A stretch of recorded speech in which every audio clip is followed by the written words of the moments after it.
Fossil fuels didn't take a safe climate and make it dangerous. They took a dangerous climate and made it safe. Let's look at headlines from the 1800s and early 1900s, where in a given year, millions of Chinese people will die because of a famine caused by a drought. Drought-related death has gone down by over 99% over the last century. Where's the headline? Right, where's the headline? It should be every day. We did it again. Exactly, like fossil fuels Less people dead. made us safer than ever from climate. Chuck came in and said, Alex is here, and he brought a change of clothes, just in case. And I said, just in case of what? What would happen? I just, sometimes people have opinions. Whatever they do, I do the PragerU videos. They're like, bring several outfits, and we have such a strong That is opinion. Such a different world. Yeah. But you know what? They reach. Good grief, man. How many people did your video over there reach? Do you even know? It is somewhere in the tens of millions. I don't think it's as much as yours. Well, I mean, not that I'm keeping track, but Chuck, go ahead and Google that for me, would you? I think it's like yours probably 100 million. But yeah, no, it's nuts. Although what's interesting is sometimes what you get recognized for. Like I get recognized for those a certain amount, but then other things you might get disproportionately recognized for. Right. How much of what you do today do you think of in terms of persuasion and obviously advocacy, but the business of persuading has to be somewhere near the top of your to-do list. So historically, it's been focused on primarily how do people think about energy, like what's their thinking methodology, their assumptions, that kind of thing. So are they thinking of energy in an even-handed way where they're looking carefully at pros and cons of different forms of energy versus, being super biased against fossil fuels or biased against nuclear. And then I have certain conclusions that I think come from my method of thinking and the facts, like, hey, we should actually be using more fossil fuels. The world is way too poor and way too energy poor and needs way more energy, including from fossil fuels. I'd say now, though, my focus is still on those things, but more than anything, trying to convince the government to adopt certain policies. Mm-hmm. And in particular, we're in early December now. We have a very energy-friendly administration coming in, and they say they want to unleash American energy. And for the last year and a half, I've been preparing for that in case that happened, with trying to lay out, hey, here are the exact policies that I and the smartest people I've ever talked to believe would actually do this. And I really actually like this mode. I wish it were always like this, where there were actually an opportunity to make the ideas real. Do you feel like it's been a transition from playing defense to offense to a certain degree? Whereas for a while, and I'm not sure what the default position is, but it seems like the conversation has to start with, well, wait a minute, what if fossil fuels aren't the enemy? Mm-hmm. Before you can get to, hey, wait a minute, what if fossil fuels are, in fact, the last best hope of civilized life as we know it? Like, that's a good line. Right? I mean, but that's a big curve. Mm-hmm. And so not everybody in the country, but it seems like the 330 million of us who are all equally addicted to the very fuels we're talking about have a different relationship with that addiction. And so from a persuasive standpoint, like, do you have to judge the room? Do you have to understand who you're talking to before you engage them on this topic? Or are you just always singing out of the same hymn book, basically the same way? No, it's not basically the same way, but I would say I'm always playing offense in the sense of I'm interested in, like, I think certain things are good, and that's what I'm focused on. And then I think things are bad in contrast to what I think is good. So if you look at historically the fossil fuel industry, if you were to summarize their message, I think there are basically two accurate summaries of their message. We're not as bad as we used to be, or we're not as bad as you think we are. Right. It's the old argument of, hey, these underpants are clean. There's only a little bit of poop in them. Okay, you should put them on anyway. Is that an old argument? It's one I've made. I've been hearing it for many years. So. Well, I mean, I just think that it's like how our own standards change with regard to, say, cleanliness. Mm-hmm. Like, how clean do you want your clothes? Mm-hmm. Is it good enough? How clean do you want your environment? How clean do you want your underpants? I mean, you can walk around in a used diaper, or you can get them right out of the dryer. without even the hint Yeah, I'm not- of an ancient skid mark. And you're like, where, how do you know it's okay to put them on? Yes, I'm not sure how much I'm going to be able to work with that particular analogy, but I have faith in you, man. In terms of laying offense, so my way of thinking has been, hey, like I only support, like, it's not like I had a background in fossil fuels or something like this, or I came from the womb, or even my education wanting to support fossil fuels. I probably told this last time, like, I came from Chevy Chase, Maryland, a very liberal kind of place. I didn't learn anything positive about fossil fuels going to the allegedly top schools in the country or this kind of thing. I had no relationship with the industry or anything like that. I was basically a philosopher who really believes strongly in thinking about things in a very even-handed and precise way. And it was just pretty clear to me once I learned a little bit about energy, fossil fuels have these amazing benefits that we have no near-term replacement for, like being able to feed 8 billion people with modern fertilizer and modern diesel-powered agriculture. And nobody's talking about these benefits, and they're only talking about negatives. And the main negative they're talking about is climate danger. And yet one of the main things we do with fossil fuels is neutralize all kinds of climate danger, which is why empirically we're safer than ever from climate. So just with that perspective, like, I thought of this as a pro-human philosopher who pretty late in life, like age 27, had his eyes open to the facts. I was like, this is amazing. So I think of it as this amazing technology. That's what I thought of it from the beginning. So I didn't have this perspective of necessary evil. I had a perspective of superior good, and definitely not an addiction, but a healthy choice. So that's generally my orientation. It's like I fight for things I like, and then if I'm fighting against things, it's because first and foremost they're depriving us of the good. I just find this necessary evil thing. It's an incoherent idea. Like, if it's evil, it's not really necessary. It's sort of like the flourishing thing. Yeah. Great conversation, by the way. I listened to you and Peter Thiel not long ago. Oh, which one? Oh God. Well, The one where he was challenging me? It's the funniest conversation, Chuck. You should check it out, because the two guys who fundamentally agree but spend an incredible amount of time in the conversation really trying to explain the nuance of the potential disagreement that might exist around some sort of prior parenthetical that may or may not impact the fat part of the bat. We're not quite sure yet.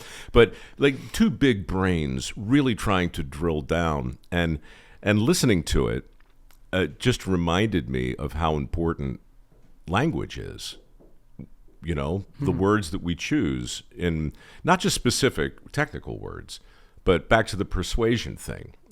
Thiel's persuasive in a lot of ways. Talk about a jagged little pill, right?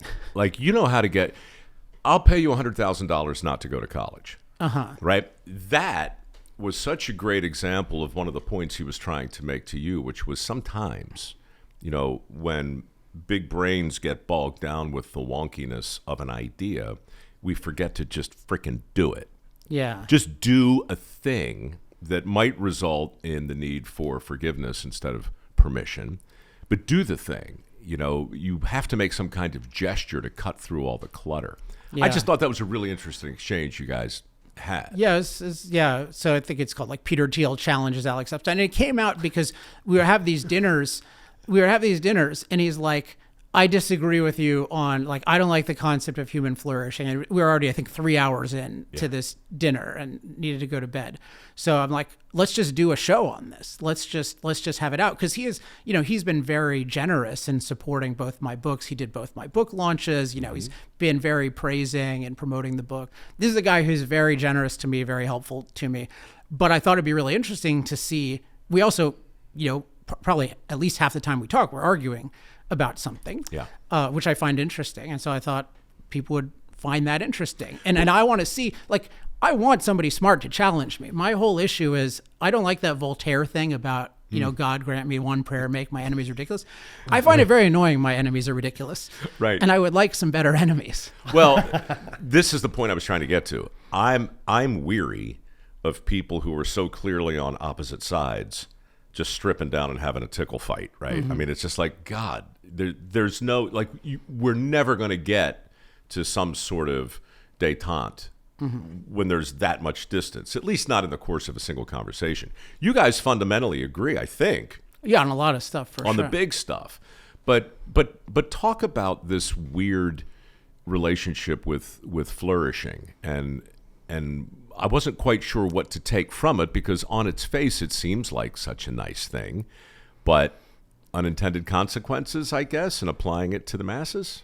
Well, so I'm very much on the side of, I think this is a great concept that should be used and defended and pursued in a certain way. And so I mean, it's always dangerous to summarize someone else's argument who isn't here. But it's also fun, because he can't interrupt you. I try to do my best. But I think what he'd point to, which is valid, is that there are people who use the concept of human flourishing to pursue goals that he and I would disagree with. And in particular, he brought up the bioethicist named Leon Kass, who was very prominently featured in President George W. Bush's Bioethics Council. What was his book? I used to be so familiar with these. I don't remember. What's his name again? Leon Kass. I mean, he has multiple books, but both. I mean, Peter and I have only explored our views on biotechnology to some degree, but I think in general, we both believe strongly that there's a lot of good innovation to be done in biotechnology, and that this quote unquote bioethics movement was in many ways anti-technology, which is not to say that you can't have a pro-technology bioethics movement. This is actually one of the first concepts I explored in my early 20s, was how to have a pro-human and pro-technology, but historically it's been very anti-technology and then often socialist. So it's either we shouldn't play God, this just very broad mandate that would of course have prohibited anesthetics and birth control and all of this stuff, or it's we need to make sure everything is evenly distributed before we can do it, which just means you're not gonna, which means you're not gonna do it. And so his view is, well, people talk about human flourishing as a term that's sufficiently vague where people can say, depriving us of life-saving innovations is somehow consistent with flourishing because there's some spiritual damage it'll do if you can prevent your child from getting some disease in the future. Therefore, we shouldn't do it. So what he's objecting to, I think, is the idea of flourishing has a material and a mental part of it. That's what I like about it. It integrates material and mental well-being. But when you deal in the realm of the mental, there's a room for a lot of flexibility in terms of what people can import into it. So they can say, well, our mental well-being is better if we don't play God, because it's sort of bad for our soul to play. They can say these very vague things and say it's against flourishing. And my view is, well, that's true, but we still need a concept to connote this phenomenon that we all really want of mental and material well-being, because that's really what everyone wants. I mean, I often think of life in terms of what do we want out of life is like an enduring, enjoyable experience. Right? I think most people would like their lives to be that. Most people. Yes. This is the thing. The more I think about it, the more I come back to this micro-macro thing, where flourishing, or really any good thing, makes a certain amount of sense when you apply it to the individual, and a different kind of sense when you try and apply it to the masses. Yeah. And it's so, fossil fuels is certainly on the list of things when you're talking about anesthesia. And, I think of Christian scientists or people who might say, no, I think I have a better chance of flourishing if I keep some of these technical breakthroughs at arm's length. You could even talk about vaccines. I'd say people want, in a sense, part of them wants their life to be an enduring, enjoyable experience, but they certainly have lots of beliefs that get in the way of that. And I think many dogmas get in the way of that. And certainly I think the Christian Science one is a very straightforward one where people, will die prematurely or have their kids die prematurely or certainly suffer unnecessarily. I don't know the exact logic of are they getting to heaven or whatever because they don't take aspirin. I don't know the exact thing, but I know that it's not really working to forego modern medicine. Right. And I would assume you also know that from a freedom standpoint, a Rindian standpoint, for instance, that might not be a super smart choice for you or your family, but hey, freedom is still a thing. Oh, yeah. All right. But then when you get into the world of vaccines, where your choice might impact a bunch of other people, or the earth, where our impact on the earth, or at least as I understand the argument, Greta might be saying, look, the more we impact the earth, the worse we are, the worse we make it for ourselves. But really, our duty of care is to the earth. And so you've got this sort of benevolent, Mother Nature-y, anthropomorphized thing that exists, I think, in the minds of a lot of well-intended people. But once we really start to talk about the impact of fossil fuels, you've got this sort of Faustian bargain you have to somehow navigate. Is it like you have to think about it in the way a politician thinks about it, in terms of what can I sell persuasively to the largest number of people if we want to change hearts and minds. That's the macro. But when you bring it back to the micro, it's still like, what is my personal relationship with oil and natural gas? What is my personal relationship with health and fitness? My personal relationship with littering, right? And so I'm just continually interested in the incredible scale and scope of the argument you're trying to make, and whether you're talking to the masses or one at a time. One concept in general that's really important when you think of this idea of flourishing is the concept of individual rights and how that relates to flourishing. Because I think of, like, I'm very much an individualist. I actually don't think it's remotely coherent to be anything other than an individualist. That's a whole discussion too. But we exist as individuals. We sort of live and die and suffer and have joy as individuals. Like people think about like collectives and, we should sacrifice this to this, and they act like this makes sense. It doesn't make any sense to me. It doesn't. It's unjust, and it just doesn't make any sense. Like why? I'll just give you the most urgent example to me. Like I have a son who's 5.5 months old. Good looking kid. Shared some photos. Oh, okay, yeah. Handsome lad. He is a good looking kid. And like just even thinking of at any point in his life, somebody saying, the masses don't like you, so they get to execute you like Socrates, right? Which is a kind of utilitarian collective. Like that just is to the core of my being the most corrupt thing ever. Or the idea that like he is a pawn of everybody else in his life, like he should be miserable so other people can be happy. Like, I just don't believe this at all. So I think when we're thinking about flourishing, we need to recognize, hey, we're all individuals, and we want rules of society that allow us to all flourish as individuals in harmony with one another. So I reject this idea of humanity as an organism. We're all individuals, and we're thinking ethically and politically. We have to recognize that fact.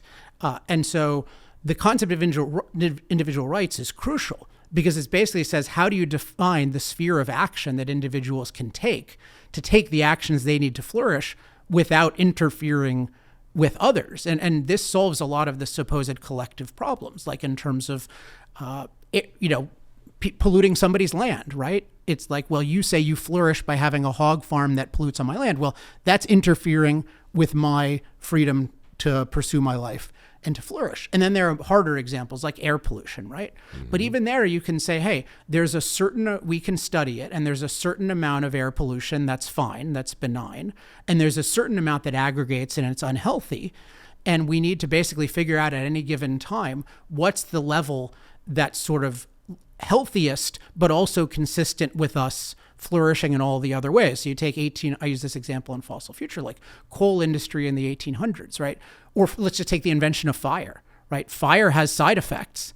So should we have never used fire? Was fire a violation of individual rights because your neighbors got smoke? No, right? Because at the time, the ability to make fire with smoke was totally essential to flourishing, and you would totally be willing to tolerate a certain amount of smoke because that prevented you from freezing to death. And by the way, because civilizations don't progress at the same speed and at the same time, you still have, a couple billion people on the planet whose primary source of energy is burning wood or shit. Yeah, and they should be free to do that, although we should do nothing to get in the way of them using better things like fossil fuels. But this is what it means, I think, to think about flourishing, is to think about people as individuals, and to think about at a given time in a given economic and technological state, like how do you define rights so that everybody has the opportunity to flourish? And with something like the global warming issue and the Greta issue, what you need to do is look objectively at what are the real dangers as well as benefits that come from increasing the amount of CO2 in the atmosphere? You absolutely cannot have this religious Mother Earth view that you didn't endorse, but you alluded to, whereas I call it the delicate nurturer, right? Where the Earth exists in this stable, it's sufficient, it gives us what we need as long as we're not too greedy, it's safe, and then our impact ruins everything. That's a primitive religious dogma. Like the Earth is dynamic, deficient, and dangerous, and we need to impact it. So if you look at the climate system from the perspective of what are the actual impacts of more CO2, what are the benefits and what are the challenges that come with that, and you compare that to the level of resilience and mastery that you get from having a lot of energy, what I think is definitive is just the resilience and mastery matter far more than any of the new challenges. The words you used before with regard to the Christian Sciences, I think is really interesting. Dogma. Yeah. So talk about the dogma that exists in the religion of energy, on both sides if you want. But it feels to me that my friends typically who have this benevolent earth sort of default believe very, very deeply in it. It's not just a notion. It's not just a hunch. It's they somehow or another it metastasized. Yeah. If you want to take the hierarchy or the line of things that are difficult, I would say like religion people are born with, political party and affiliation people are born with. I would say those are far more difficult to change than this delicate nurturer thing. Although I agree it is very embedded. It's one of these things that's very embedded, but it's fragile because it's absurd if you study it, and it trades on being scientific, which is both its strength and its undoing. Because if you trade on being scientific, you get the status of being scientific, but then you have the vulnerability of applying scientific method and seeing that it's total BS. So if you just point out to somebody... Example. Well, let's just take the issue of climate, right? The idea that in the 1800s, we had a perfect climate, right? We had 270, 280 parts per million of CO2. That was somehow perfect. And we ruined the climate. And now the climate is angry at us. And therefore, we're experiencing unprecedented climate death and damage. Okay, well, let's look at headlines from the 1800s and early 1900s, where in a given year, millions of Chinese people will die because of a famine caused by a drought. And drought-related deaths are regularly under 10,000 per year now. Drought-related death has gone down by over 99% over the last century. Where's the headline? Right, where's the headline? It should be every day that we did it again. Exactly, like fossil fuels Less people dead. made us safer than ever from climate once again. The same thing is true with when you just think of it common sense. Oh yeah, I guess there's always drought, but if you have irrigation and crop transport, then drought isn't that big a problem. And oh, by the way, both of those things take energy. Or storms. Oh, wait, storms used to just totally wipe people out. I mean, one example I think of is the same storm that now could be like we live in Laguna Beach, so we don't have many storms. But like, let's say we visit the DC area, which we're just visiting, and there's a storm like that could be a romantic evening with my wife and me, right? And the same storm would have wiped out a town. Let's light a candle. Well, not even the power though, right? Even the power requires a certain amount of dysfunction to lose the power at this point. I mean, we can be so resilient. I mean, we have people who can keep the electricity on in Singapore. They can keep it on in Africa. They can keep it on in Antarctica. You just see that what really matters for the climate is naturally barely livable. And what matters is our degree of mastery. And you see this for our whole environment. Again, so you can take the idea that, I put it as fossil fuels didn't take a safe climate and make it dangerous. They took a dangerous climate and made it safe. And it's the same thing for resources. People think, nature gave us all these resources and then we've just squandered them. And now we've eaten all the slices of pizza, and now we have to eat the box, and we're all gonna die, right? And it's wait a second, like the cavemen, there were very few of them, and they had very few usable resources, and now we have too many resources to the point where we're all getting fat. Like that's our problem in terms of food resources. Oh man. So present company excluded, of course. Well, it's nice of you to say, but I'm just chuckling because this just came up. Bobby Kennedy said. Show me a photo of Yankee Stadium in 1970, sold out, and go ahead and find the fat people. good luck. Right. Same Do it. with Woodstock. Yeah. Same with Woodstock, right? Today, it's like you can't not. I mean, something has happened, and I've had a chance to talk with him a couple times this year. He he invited me into his world. Okay. Yeah. And it's not my bag. You know, I'm not a political animal, but we do agree on some things. And one of the things is this relationship that exists in my mind anyway. I guess it's kind of a correlation of sorts, and maybe there's nothing to it, but fitness is different than health. Like we hear about health and fitness all of the time, but the fitness to me goes back to sort of the individual. You know, you can do a lot of things to be physically fit. Health has this larger patina that sort of, it's more macro. Okay. Well, so too, green and climate is macro. Littering and some forms of pollution with a small p is micro. You know, and so it's like when I think about that Keep America Beautiful campaign with the Weeping Indian, that wasn't an attempt to get people to think about the climate and to avoid an apocalypse that's supposedly coming in 12 years. That was an attempt to pick up your freaking big gulp. Yeah. Right? But I would say so in the health and the fitness thing, I think one is a valid subset of the other, whereas I think the anti-littering thing is actually not a subset of the anti-impact movement. Yeah, go with that for a minute. Because I think of a lot of, I mean, at the core, I think what I am is I'm a pro-human environmental philosopher. So I want us to relate to our environment in a way that benefits us, which doesn't at all mean we're hostile to the rest of nature, but we have a pro-human relationship with the rest of nature. So the littering example would be, well, obviously we want an environment that minimizes ugliness, let alone waste that could harm us. But by the same token, just as we want to let's say minimize, because you can't always eliminate healthily these kinds of things, but you want to minimize that kind of contamination. You also want to minimize the contamination of nature, which is massive. Including you want to minimize the danger of infectious diseases, including you want to take advantage of technologies such as vaccines and antibiotics where they are in fact net beneficial, which I think is the vast majority of the time. Yeah. So it's you have to have you're thinking about, I want the world to be an amazing place for human beings to live. And to me, the mistake people make, which I think this will probably resonate with you, is they have this separation of the human as sort of unnatural and not our environment. Yeah, like we're not part of the chain. Right, we're not. And I think of it as, no, us building, I didn't build this podcast studio, but you guys building this podcast studio is like a bird building a nest. And that's you making your environment better. And just as it would be absurd to say it's bad for the bird's environment to make a nest, or it's bad for the beaver's environment to make a dam, it's absurd to say for a human, it's bad for our environment to have roads, it's bad for our environment to have factories. But that's what they say. They use the term the environment because they want to separate environment from the species that's thinking about their environment.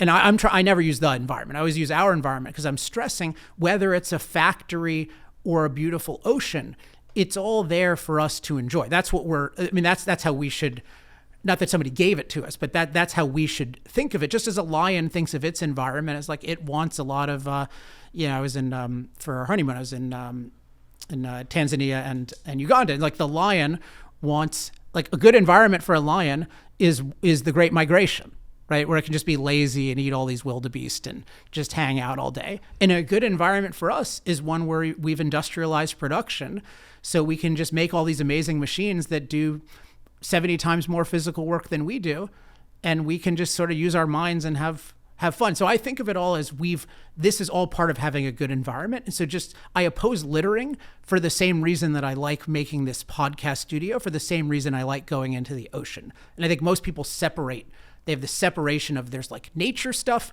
and human stuff. And I think it's all human stuff. Where'd you take your wife? Tanzania and Uganda. Uganda in the springtime. You're such a romantic. By the way, Uganda is sort of shockingly beautiful. That was very unexpected, even how, that's like a lush one of the luscious paradise places. Have you seen Chimp Empire yet? No, I haven't seen it. Oh my God, dude. But you know, we go there to see the gorillas. My wife actually got grabbed by one of the gorillas because she's very good with kids, and the gorilla child was taken by my wife, and the mom didn't like it. But anyway, it's no harm done. But it was, yeah, that's an amazing thing if you can do it. Which, by the way, I'm sorry, did you say that your wife was grabbed by a gorilla? yes, Yeah, he just kind of glances. Yeah. It's all part of the honeymoon experience if you're in the Epstein home. it was brief. It was brief, but it was there. I just would like to hear that unpacked a little bit And I'll more. send you the footage. That's There even you go. better. Okay. But it's, Great. I mean, it's basically what I mentioned is that, I mean, you're very, so the way it works, it's primarily in Rwanda and Uganda, and you can also do it in Congo, but Congo's a little bit treacherous to go for a honeymoon. A little bit.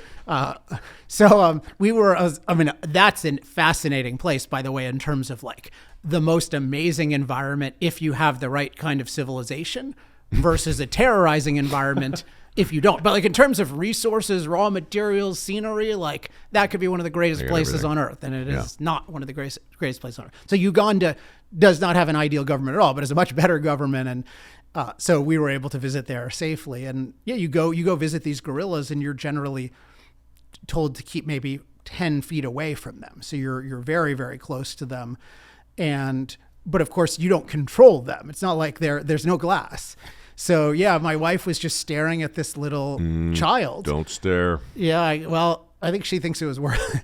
I mean, she felt like she's forming a bond, and she's very good at bonding with. She's always been very good at bonding with children, and at least this is our interpretation. Yeah, the mom, I guess, saw this and didn't like it, and just went like, boop, and then that was it. I grabbed her by the neck? No, not the neck. Sorry, Okay. no. Just I think it was her ankle. It was her ankle, and it was just quick. I mean, we had other people who were deserving of adverse contact from the gorillas, including, I mean, there's this silverback and just this woman. We went 2 days. If you ever go, by the way, go at least 2 days because you only get to go for an hour, and it's just such a surreal experience. But yeah, we went there, and this woman is she's prioritizing her good camera shot over the comfort of a silverback.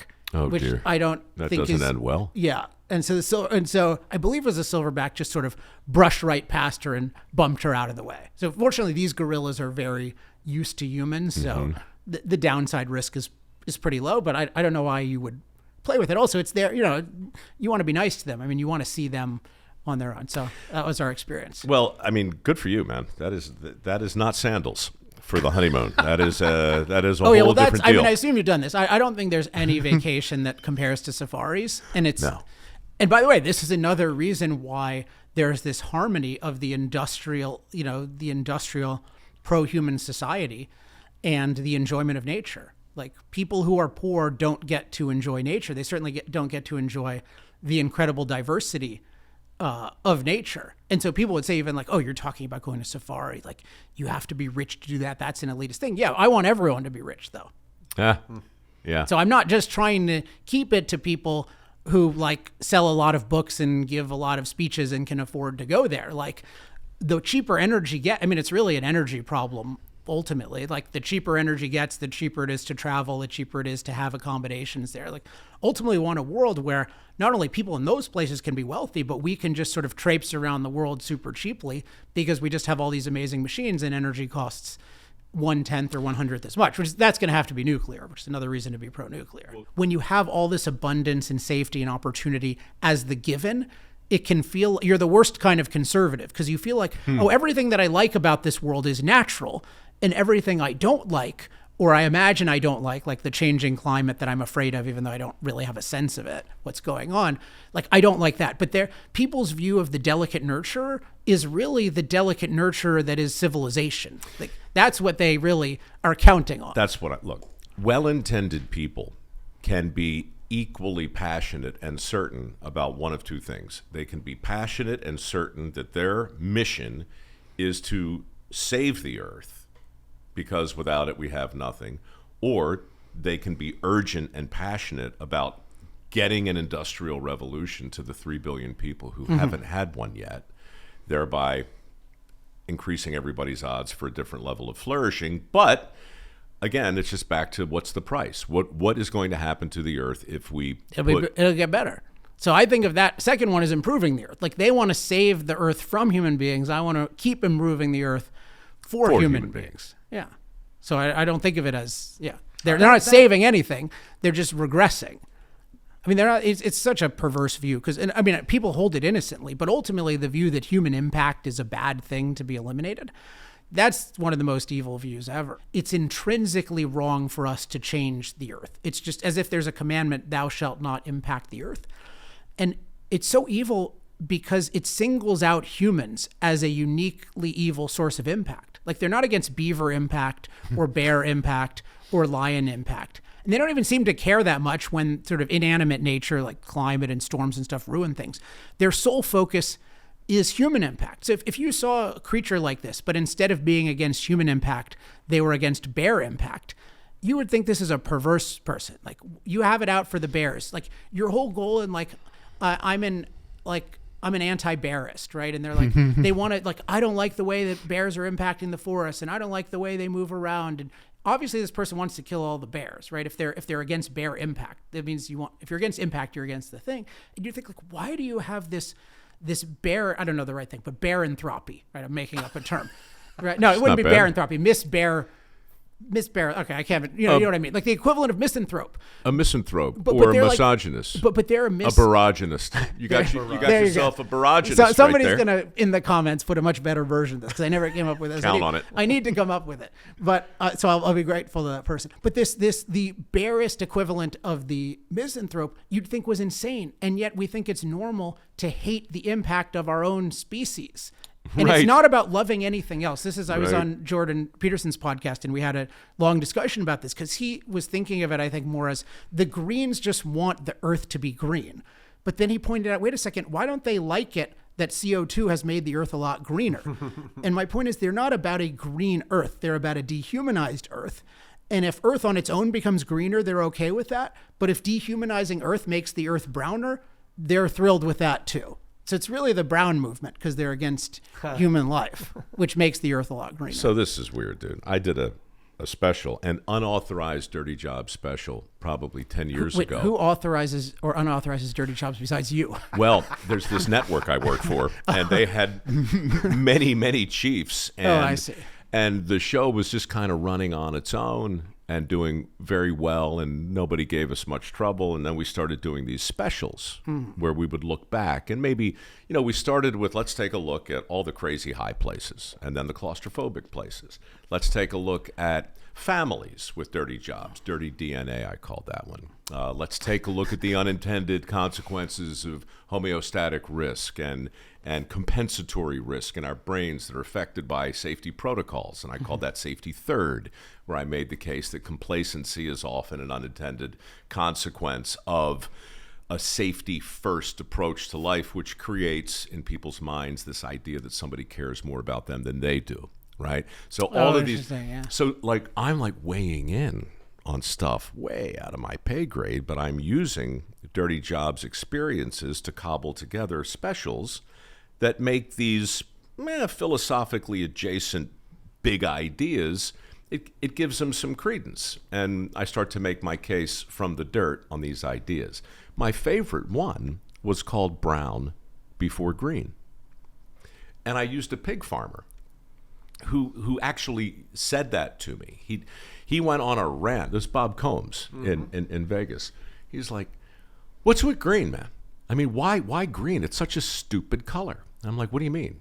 He says, what? I mean, yellow like the sun? Sure. Blue like the seas?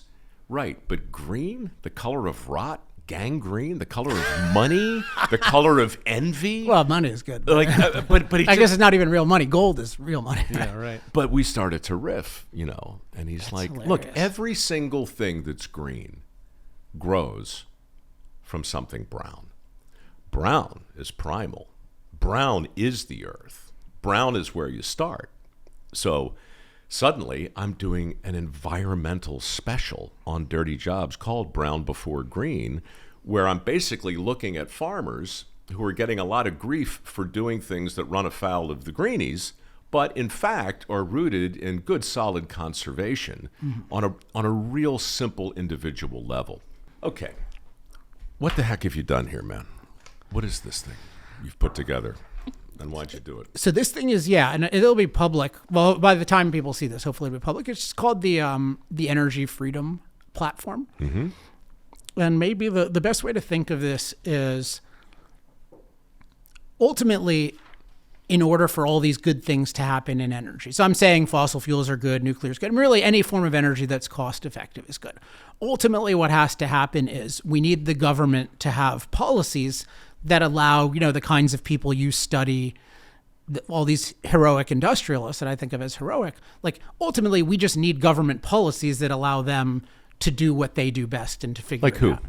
Give me an example of a heroic industrialist. Well, I mean, walking among us. In terms of the industry, well, actually, I mean, one of my favorites at the moment is Chris Wright, who just became nominated for Secretary of Energy, and a friend of mine. And when I was asked for recommendations, I recommended people for the top 50 positions in energy, and he was my number one recommendation for any position. So I was like, I mean, he's somebody who, I mean, in the oil and gas industry, he's just but he's just a very good CEO. But for me, that's a heroic thing to do. So there are other things that make him very admirable. He's a very principled guy. He speaks up with basically the same ideas I have, but running a public company, which is a lot more downside risk than me, right?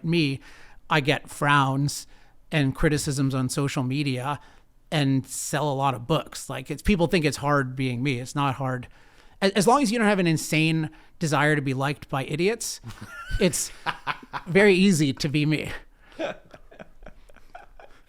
That's all I want is the approval of idiots. That's the thing. If people, this is a little riff. Like, people are, you see these celebrities, present company excluded, and they'll be like, oh, I get 100 positive comments on Twitter, but then if there's one negative and it ruins my day. Back to my underpants theory. It doesn't need to be full of scat. It's just a little bit. You'd look at it and go, nope. Not putting them on. But it's one little comment. But it's like, what does it mean? A negative comment? It's like, it's either true or not, or partially true. So if it's true or partially true, it's a gift, because then you can learn something from it. Presumably you want to be right, not just be what you were before, not just be validated in whatever you happen to start with. So that's easy.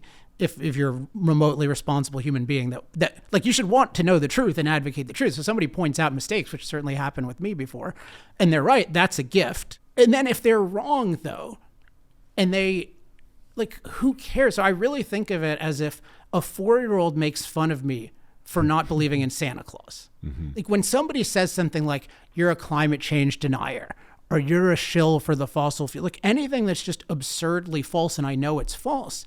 Like, again, if the 4-year-old comes up to me and says, or even the 40-year-old's like, Santa Claus is real. Like, I proved it. The earth is really flat.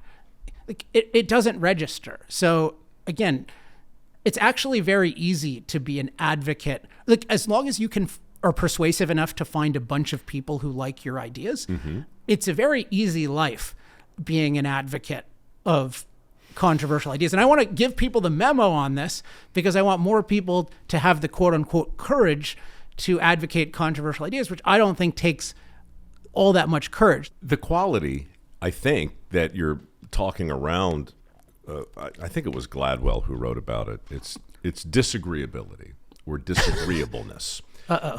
Well, but it's a compliment, to get things done, to be out front of an issue, or to be saying a great truth that has not yet been embraced as truth. Mm-hmm.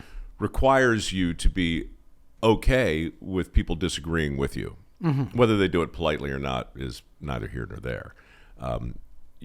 You're just indifferent. You don't care. Now, if you know the truth is on your side, you don't care nearly as much as a normal person would. So is that what is it? Do you think it's level of conviction in one's own view that's the lever there? I think in part. I think it's. I think that makes sense to me. Well, if it goes too far, or if the other side were being less charitable, they would couch it as arrogance or some kind of hubris. That's happened. Of course. Happened. One thing I've had, it's not really imposter syndrome because I knew about it, but even when I wrote Fossil Future, chapter 10 is about energy freedom. And it's about, okay, if you agree with me on fossil fuels, you want us to be free to use fossil fuels and other forms of energy. What's the specific blueprint? And so I wrote it out as specifically as I knew then, but I knew that I didn't have it nearly specific enough to be politically actionable. And the way I think of it is, if you think about it in a business, like in a business, you need to set up the systems in a way where it actually works, given the variable people who work in the business. You just think about a large business that has 10,000 employees. You need to set up the rules and the system such that, of course, you need competent people, but with a wide variety of people, the thing actually has to work. And that's hard to do. It's hard to be able to specify things at that level. And in politics, it's the same thing. So if you take something like our grid is a perfect example. Like, most people know, not enough, but they know to some extent we have a problem with the grid. And the basic problem with our grid, which we experience in California, but we're only starting to experience, is we have a few very problematically contradictory phenomena. So we have an artificial decline in the availability of reliable electricity, thanks to things like the EPA shutting down reliable power plants. We have an artificial increase in the demand for reliable electricity, thanks to things like EV mandates, right? Mm-hmm. Like, so we have artificial decline in the supply, artificial increase in the demand through all the electrification stuff, and then an organic increase in demand through data centers and AI. So, and we already are at a point of critical shortages around the country where we just more frequently than I know of in any recent history, where people are constantly being told we don't have enough power. And then sometimes it manifests in a blackout, like in California or in Texas in 2021. So we have this problem, and everyone can agree that there's a problem. Same thing with nuclear, by the way. Everyone agrees like our nuclear policy sucks. But then you ask, well, how do you fix it? And what I found is I and others, and even a lot of the smart people I asked, did not have good solutions to it. Mm-hmm. Like, they would have crappy solutions or no solutions. And nuclear was the worst because there's so much enthusiasm now for nuclear. And you ask all these people, what should the policy be? They're like, I don't know. It's just overregulated. Like, okay, am I going to tell my congressman that? It's overregulated, go do something? And the more, so I run this thing called Energy Talking Points. At this point, we work with 200 major political offices, so congressional offices, Senate offices, and governor's offices, all at the national level except for governor's offices. And so I know a lot of politicians. And one thing I know is they are way under-resourced to do the 25 issues that they have to work with. And so are you going to expect your politician, even who's really well-meaning, to figure out the solution to difficult electricity policy or nuclear policy? The nuclear industry basically has a persuasion problem, which is basically the idea that they always blame everything on persuasion. And they say basically, first, we're going to change all the hearts and minds, and then we're going to put forward a reasonable policy. But we can't put forward a policy until we've changed all the hearts and minds. And my view is a couple of things. One is, within any given cultural environment, there is a huge range of possible political outcomes. And what I found is one of the highest leverage things you can do is maximize the political outcome you want within the current cultural constraints. So you can think of it just as, like, there's this huge range of things. So if you take nuclear, for example, is a perfect example, because at the moment we have a lot of enthusiasm for nuclear among Democrats and Republicans. So the Advance Act, which was passed by Congressman, I guess he's heading out, but Jeff Duncan, he led this thing, and that had an overwhelming majority of people passed. And it made some real improvements, and he would be the first to acknowledge there are a lot more improvements that need to be made. But that shows you there's a renaissance in nuclear enthusiasm, to the point where, yes, those anti-nuclear forces could be, like, you could have policies that cater to them, but you could also have radical improvements in nuclear. And my view is, if you want to maximize the outcome in a given cultural window, you need to know exactly what you want done. You need to make it as easy as possible for people to do what you think is right. And this was this idea I came up with 4.5 years ago called Energy Talking Points, which was at first for the messaging politicians use, but is now primarily for policy. And the idea of Energy Talking Points was, instead of handing them a big book, which I've done to you guys, right? Hand them a big book. Mm-hmm. By the way, you guys Two big books, actually. Yeah. But the second one, much bigger, and Fossil Future. So yeah, by the way, everyone, definitely worth reading. But if you don't want to read a book, we have energytalkingpoints.com. And the idea was, let's literally give them copy and paste messaging for every You did Energy for Dummies. But it's not for dummies. It's not for dummies. It's just if you want to be like I used to try to give people abstract lessons in how to talk like I did, and that somewhat works, but you really need hundreds or thousands of examples. So what we did is we have thousands of tweet length messages that you can copy and paste. They're all self-contained. So you can copy any of them out of context and they work well. They have references, etc. We now have alexepstein.ai, by the way, which is now free. So people should check that out. So you can actually ask me like, hey, it's no longer Thanksgiving, but whatever your next event is, like it's Valentine's Day, I'm out with my date. She says fossil fuels are bad. I think they're good. What do I say to her? Like, it'll give you a really good answer. Well, what's your goal? I mean, it is Valentine's Day. Yeah. How do you want the night to end? Right. I'd go with, yes, honey, you make some really good points. I hadn't thought of it that way. You're amazing. We'll see if it. We'll ask it and we'll see what it says.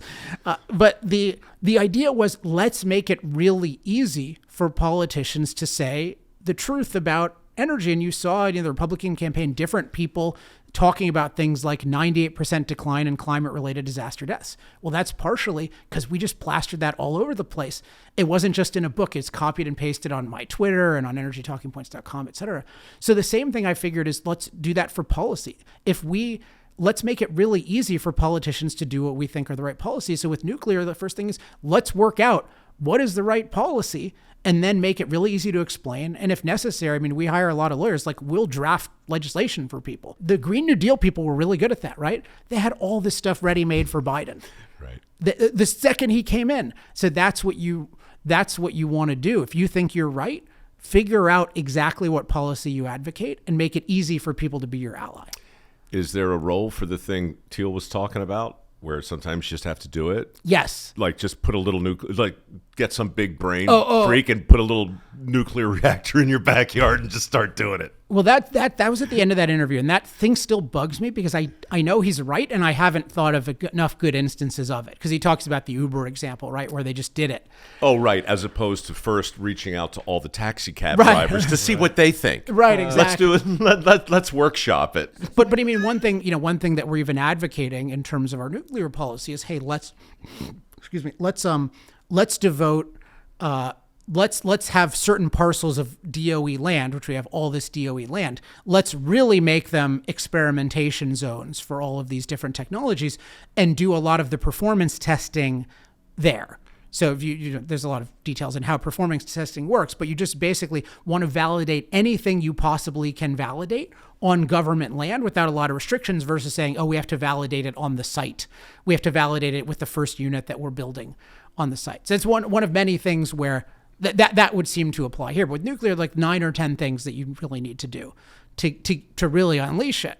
And I think we've identified those. And I think we've done it on electricity and environmental policy. And well, climate is mostly unwinding it, but there are like 10 things that need to be unwound. And then on the whole domestic production and infrastructure front, like all the permitting stuff, there's some definite things you need to do there. And I think figuring it out that's the hard part, I think. Like, I'll relate it to the political thing, because I found this fascinating thing, because I have a very weird approach to politics. Like I have an agreement with my wife as part of our marriage. I'm never going into politics. I'm never going into government, et cetera. This was as the gorilla was grabbing her. No. You were saying, honey, it's going to be fine. This is before. If elected, I will not serve. Yeah. So, but I really want to influence. I really want to influence policy. And people, I work with a lot of politicians and advise a lot of politicians, and often they don't really know what to make of me at first. Like, it's really, and they're often suspicious, and I get it. And I get it. I think this is my current explanation of it.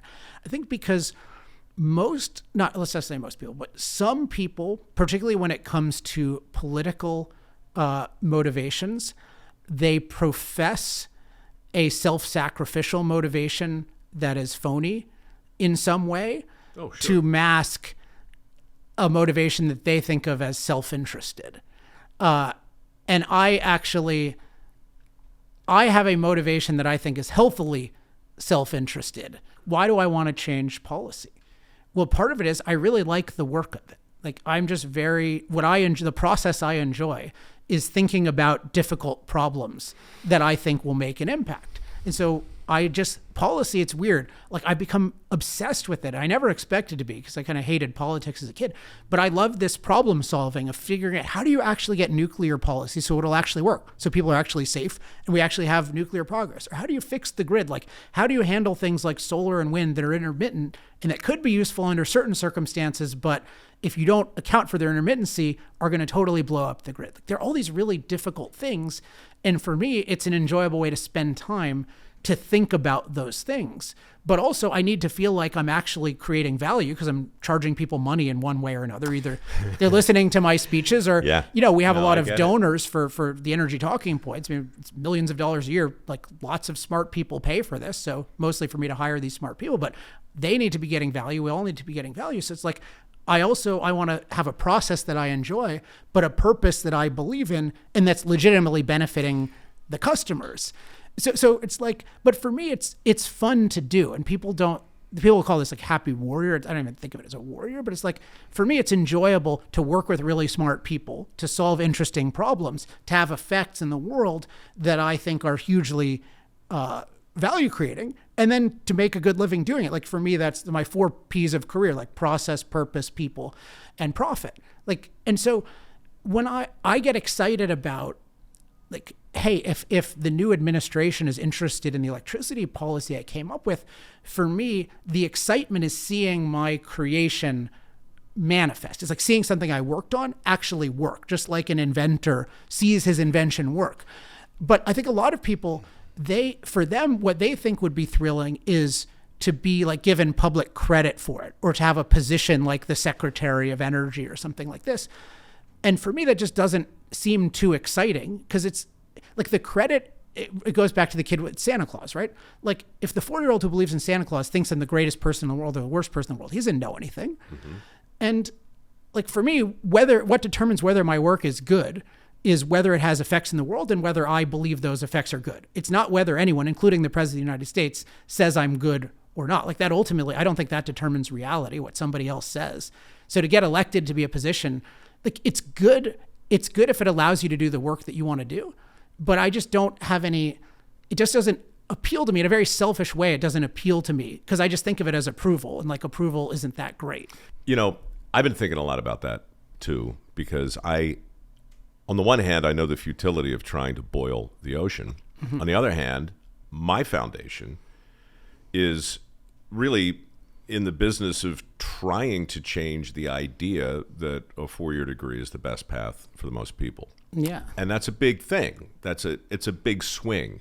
But you have changed a lot of people. And you have in your domain. You're trying to convince people that not only are fossil fuels not the enemy, they are our last best hope for the most people, right? Right. These are big swings. And if I'm really being honest with myself, I'm like, yeah, man, I want to change the way the country thinks fundamentally about education. And then I want to impact / improve the way the country thinks about the definition of a good job vis-a-vis a skilled trade. Uh-huh. Well, you know what, dude? I mean, who's swinging for the fences now? Oh, is that all you're trying to do? Is change the way 330 million people think? And so, I say to myself sometimes, look, you call your foundation MicroWorks because if you can do it for one person, take the win, man. Mm-hmm. Take that.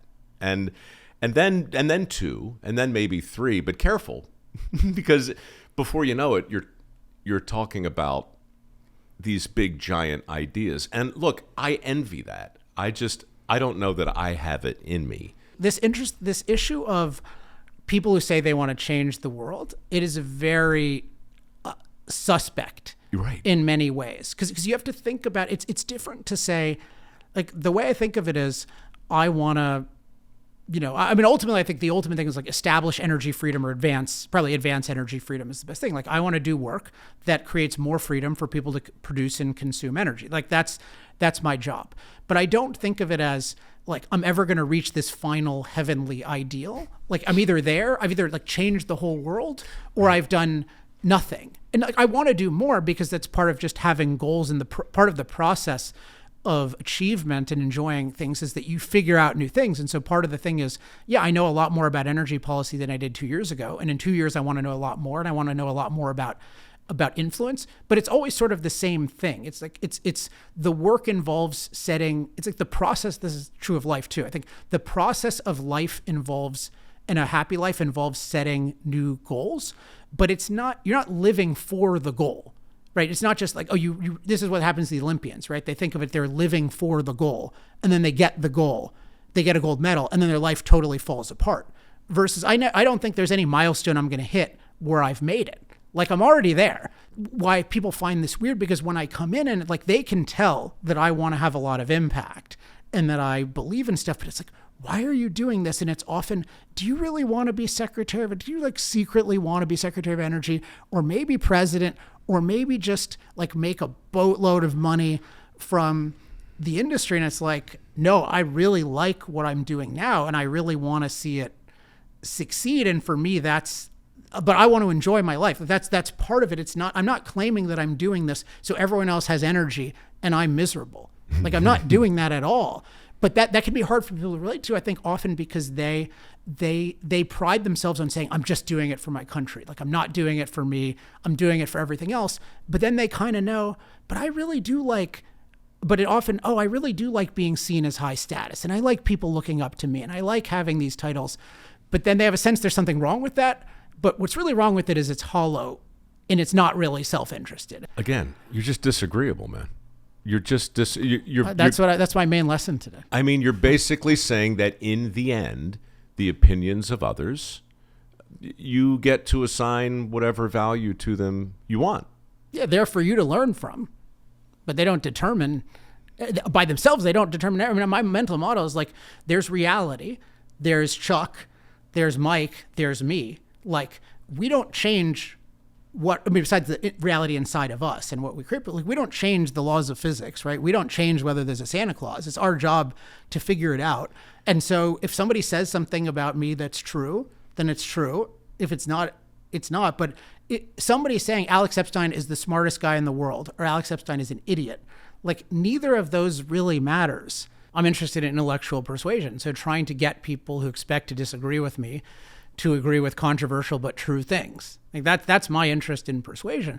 So of course, what they think matters. I mean, right, the fact that, I keep going to Socrates, but the fact that the Athenians thought he was a menace and wanted to kill him, that's a problem.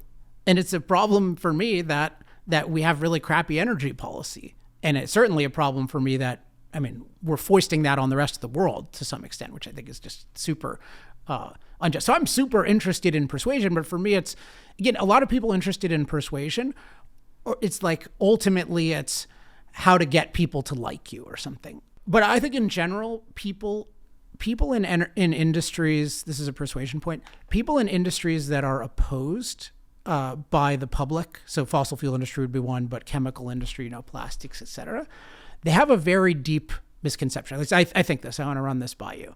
And it relates to this issue I mentioned. The message of the industry is fossil fuels aren't as bad as they used to be, or fossil fuels aren't as bad as you think. Like, that's the message you get from the industry. And I think why they think this is plausible is they think, well, if people hate us, we can't convince them to like us.